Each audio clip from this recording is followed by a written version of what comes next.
ಇನ್ನೊಂದು ಸ್ವಲ್ಪ ವರ್ಬ್ಗಳ ಬಗ್ಗೆ ಎಲ್ಲ ಮಾಡ್ತೀನಿ. ಈಗ ಪ್ರಿಫಿಕ್ಸ್ ಬಗ್ಗೆ ಒಂದಷ್ಟು ಇನ್ಫಾರ್ಮೇಷನ್ ಕೊಡ್ತೀನಿ ನೋಡಿ. ಈಗ ಪ್ರಿಫಿಕ್ಸ್ ಅಂದರೆ ಪ್ರಿಫಿಕ್ಸ್ಗಳಲ್ಲಿ ಒಂದಷ್ಟು ಮೇಯ್ನ್ ಈ ಥರದ ವರ್ಡ್ಗಳಿರುತ್ತೆ ಮುಂದುಗಡೆ, ಸರಿನಾ. ಈಗ ನೋಡಿ, ರೀ ಅಂತ ಯೂಸ್ ಮಾಡಿರ್ತೀವಿ ಅಂದರೆ ಅಪಿಯರ್ ಅನ್ನೋದು ವರ್ಬ್ ಆಗಿರುತ್ತೆ, ಸರಿನಾ. ಓಪನ್, ಕನ್ಸ್ಟ್ರಕ್ಟ್ ಅವೆಲ್ಲಕ್ಕೂ ರೀ ಅಂತ ಯೂಸ್ ಮಾಡಿದ್ರೆ ಅಗೈನ್ ಮಾಡಿ, ಮತ್ತೆ ಮಾಡಿ ಅನ್ನೋ ಥರಕ್ಕೆ ರೀ, ಅಗೈನ್ ಅಥವಾ ಬ್ಯಾಕ್, ಪುನಃ ಅಲ್ಲಿಗೆ ಅಂದರೆ ರೀ ಅಪಿಯರ್ ಅಂದರೆ ಇನ್ನೊಂದು ಸತಿ ಅಪಿಯರ್, ಆ ಥರ ರೀ ಓಪನ್ ಅಂದರೆ ಇನ್ನೊಂದು ಸತಿ, ಆ ಥರ ಎಗೈನ್ ಅನ್ನೋ ಥರ ರೀಕನ್ಸ್ಟ್ರಕ್ಟ್, ಇನ್ನೊಂದು ಸರಿ ಕನ್ಸ್ಟ್ರಕ್ಟ್ ಮಾಡೋದು. ಅದನ್ನೆಲ್ಲ ಆರ್ ಇ ಎಂಡಿಂಗ್ಸ್ಗಳನ್ನ ನೀವು ನೋಡಿದ್ರೆ ಅದೆಲ್ಲ ಮೀನಿಂಗ್ ಹೆಂಗಿರುತ್ತೆ ಅಂದರೆ ಅಗೈನು, ಬ್ಯಾಕ್ ಅಂದರೆ ಇನ್ನೊಂದು ಸತಿ ಮಾಡೋದಕ್ಕೆ ಆರ್ ಇ ಅನ್ನೋದನ್ನ ಯೂಸ್ ಮಾಡ್ತೀವಿ ನಾವು. ಅದೊಂದು ನಿಮ್ಮ ಮೈಂಡಲ್ಲಿರಲಿ. ಈಗ ನೋಡಿ, ಡಿಸ್ ಅಂತ ಯೂಸ್ ಮಾಡ್ತೀವಿ. ಡಿಸ್ ಅಂತ ಯೂಸ್ ಮಾಡಿದ್ರೆ ಇದು ಆಪೋಸಿಟ್ ವರ್ಡ್ಗಳಿಗೆ ಯೂಸ್ ಮಾಡ್ತೀವಿ ನಾರ್ಮಲಿ.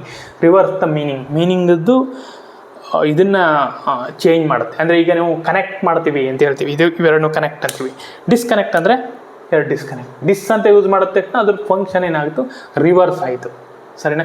ಕಂಟಿನ್ಯೂ, ಡಿಸ್ಕಂಟಿನ್ಯೂ ಅಂದರೆ ನಾವು ಏನಾದರೂ ಒಂದು ಸ್ಟಡಿ ಮಾಡ್ತಾಯಿದ್ರು, ಕಂಟಿನ್ಯೂಸ್ ಸ್ಟಡಿ ಮಾಡ್ತಾಯಿರ್ತೀವಿ, ಅದೇ ಡಿಸ್ಕಂಟಿನ್ಯೂ ಮಾಡೋದು ಡಿಸ್ಕಂಟಿನ್ಯೂ ಆಗುತ್ತೆ.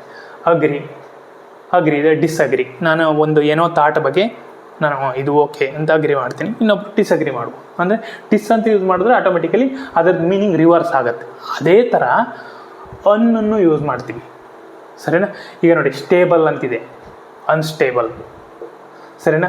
ಫ್ರೆಂಡ್ ಅಂತೆ, ಅನ್ಫ್ರೆಂಡ್. ಅಂದರೆ ಇವು ಒಂದು ಸ್ವಲ್ಪ ಅಬ್ಜೆಕ್ಟಿವ್ ಥರ, ಬಟ್ ಆದರೆ ಅದಕ್ಕೆ ಇನ್ನೂ ಒಂದು ಸ್ವಲ್ಪ ಇದಿದೆ, ಡಿಸ್ಕೋ ಅನ್ನಗೂ ಏನು ಡಿಫ್ರೆನ್ಸ್ ಇದೆ ಅಂತ ಆಮೇಲೆ ಬೇಕಾದ್ರೆ ನೋಡೋಣ ಒಂದು ಸತಿ, ಸರಿನಾ. ಇವಾಗ ನೋಡಿ, ಈ ಇಂಟರ್ ಅಂತ ಯೂಸ್ ಮಾಡ್ತೀವಿ. ಇಂಟರ್ ಅಂತಂದರೆ ಇಂಟರ್ಮೀಡಿಯೇಟ್ ಅಂತೀನಿ. ಇಂಟರ್ಮೀಡಿಯೇಟ್ ಸ್ಟೇಜ್ ಅಂದರೆ it is an the not in the high level, not in the low level, it is in between somewhere. ಅದಕ್ಕೆ ಇಂಟರ್ ಅಂತ. ಈಗ ಇಂಟರ್ನಲ್ ಕ್ಯಾಂಡಿಡೇಟ್ ಅಂತ ಹೇಳ್ತೀವಿ, ಅಂದರೆ ಒಳಗಡೆ ಆ ಥರದಕ್ಕೆ ಅದು ಬೇರೆ ಮೀನಿಂಗ್ ಇರುತ್ತೆ. ಒಳಗಡೆಗೆ ಸಂಬಂಧಪಟ್ಟವರು ಅಂತ ಇಂಟೀರಿಯರ್ ಅಂತೀವಿ, ಆ ಥರದ್ದೆಲ್ಲ ಒಂದು ಇದಕ್ಕೆ ಬರುತ್ತೆ. ಬಟ್ ಆದರೆ ಇದರಲ್ಲಿ ಹೆಂಗಪ್ಪ ಅಂದರೆ, ಈಗ ಇದು ಬೇರೆ ಇಂಟರ್ಮೀಡಿಯೇಟ್ ಅಂತ ಬರುತ್ತಲ್ಲ, ಇಂಟರ್ಮೀಡಿಯೇಟು, ಇಂಟ್ರ್ಯಾಕ್ಟ್ ಮಾಡೋದು ಅಂದರೆ ನಮ್ಮಿಬ್ಬರ ಮಧ್ಯೆ ಇಂಟ್ರ್ಯಾಕ್ಟ್ ಮಾಡೋದು. ಇಬ್ಬರಿದ್ದಾರೆ, ಇಂಟ್ರ್ಯಾಕ್ಟ್ ಮಾಡ್ತೀವಿ, ಒಬ್ರಿಗೊಬ್ರು ಇಂಟ್ರ್ಯಾಕ್ಟ್ ಮಾಡ್ತಿರ್ತೀವಿ. ಇಂಟರ್ಮೀಡಿಯೇಟ್ ಅಂದರೆ not in the high, not in the low, it's in between ಅನ್ನೋದಕ್ಕೆ ಇಂಟರ್ಮೀಡಿಯೇಟ್ ಸ್ಟೇಜು. ಆ ಥರದಕ್ಕೆಲ್ಲ ಇಂಟರ್ ಅನ್ನೋದು ಒಂದಷ್ಟು ವರ್ಡ್ಗಳು ಯೂಸ್ ಮಾಡ್ಬೋದು. ಇದನ್ನ ನೋಡಿ, ಬೇಕಾದರೆ ಒಂದಷ್ಟು ನೋಡೋ ಆಮೇಲೆ, ಸರಿ. ಈಗ ಡಿ ಅಂತ ಯೂಸ್ ಮಾಡ್ತೀವಿ, ಡೂ ದ ಆಪೋಸಿಟ್. ಈಗ ನೋಡಿ, ಕೋಡ್ ಮಾಡ್ತೀವಿ, ಅದಕ್ಕೆ ಡಿ ಯೂಸ್ ಮಾಡ್ಬೋದು, ಡಿ ಕೋಡ್.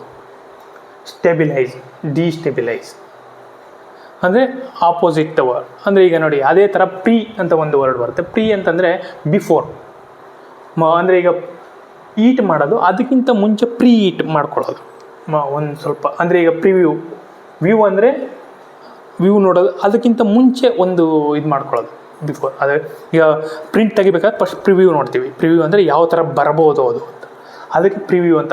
ಈ ಥರ ವರ್ಡ್ಗಳನ್ನೆಲ್ಲ ಯೂಸ್ ಮಾಡಿದ್ರೆ ಅದು ಆ ಥರದ್ದು ಮೀನಿಂಗ್ ಕೊಡೋ ಸಾಧ್ಯತೆ ಭಾಳ ಜಾಸ್ತಿ ಇರುತ್ತೆ. ಈಗ ಓವರ್ ಅಂತ ಹೇಳ್ತೀವಿ, ಸರಿನಾ. ಓವರ್ ಅಂದರೆ ಟೂ ಮಚ್, ಓವರ್ ಈಟೆಡ್ಡು, ಓವರ್ ಕುಕ್ಡು. ಈಗ ಒಂದು ಏನಾದರೂ ಒಂದು ಫುಡ್ನ ಓವರ್ ಕುಕ್ ಮಾಡಿಬಿಟ್ಟಿರ್ತೀವಿ, ಅಂದರೆ ಭಾಳ ಸುಟ್ಟೋಗ್ಬಿಟ್ಟಿರುತ್ತೆ, ಅದನ್ನೆಲ್ಲ ಓವರ್ ಅಂತ ಇದು ಮಾಡ್ತೀವಿ. ಅಂಡರ್ ಅಂತಂದರೆ ಇಟ್ ಈಸ್ ನಾಟ್ ಎನಫ್ ಅಂತ ನಂತರ. ಅಂಡರ್ ಎಸ್ಟಿಮೇಟ್ ಮಾಡೋದನ್ನೇ ನಾವು ಅಂಡರ್ ಎಸ್ಟಿಮೇಟ್ ಮಾಡಿರ್ತೀವಿ. ಅಂಡರ್ ಕುಕ್ಡು ಅಂದರೆ ನೀವು ಏನು ಮಾಡಿರ್ತೀರ, ಬೆಂದೇ ಇರಲ್ಲ ಅದು ಫುಡ್ಡು, ಆ ಥರದ್ದು ನೀವು ಅಂಡರ್ ಅಂತ ಹೇಳ್ಬೋದು. ಸರಿ. ಓವರ್ ಅಂದರೆ ಫುಲ್ ಕರ್ಕಲಾಗ್ಬಿಟ್ರೆ ಅದು ಓವರ್, ಆ ಥರದ್ದು ಮೀನಿಂಗ್ ಇರುತ್ತೆ. ಅದು ಎಲ್ಲಾದರೂ ಒಂದೊಂದು ವರ್ಡ್ಗಳು ಬರುತ್ತೆ ನಿಮಗೆ, ಆ ವರ್ಡ್ಗಳು ಇದನ್ನ ಯೂಸ್ ಮಾಡ್ಬೋದು. ಮಿಸ್ ಅಂತ ಯೂಸ್ ಮಾಡ್ಬೋದು, ಅದು ವರ್ಡ್ಗಳು ಪ್ರೀಫಿಕ್ಸ್ಗಳು. ಏನಪ್ಪ ಅಂದರೆ badly, wrongly, misbehaviour, mispronounced, misunderstood, spell ಮಾಡ್ತಾಯಿದ್ದೀವಿ, ಅದನ್ನು ಮಿಸ್ಸ್ಪೆಲ್ ಅಂದರೆ ಕರೆಕ್ಟಾಗಿ ಯೂಸ್ ಮಾಡದೇ ಇರತಕ್ಕಂಥದ್ದು. ಪ್ರೊನೌನ್ಸ್ ಮಾಡೋದನ್ನು ಕರೆಕ್ಟಾಗಿ ಪ್ರೊನೌನ್ಸ್ ಮಾಡದೇ ಇರೋದು.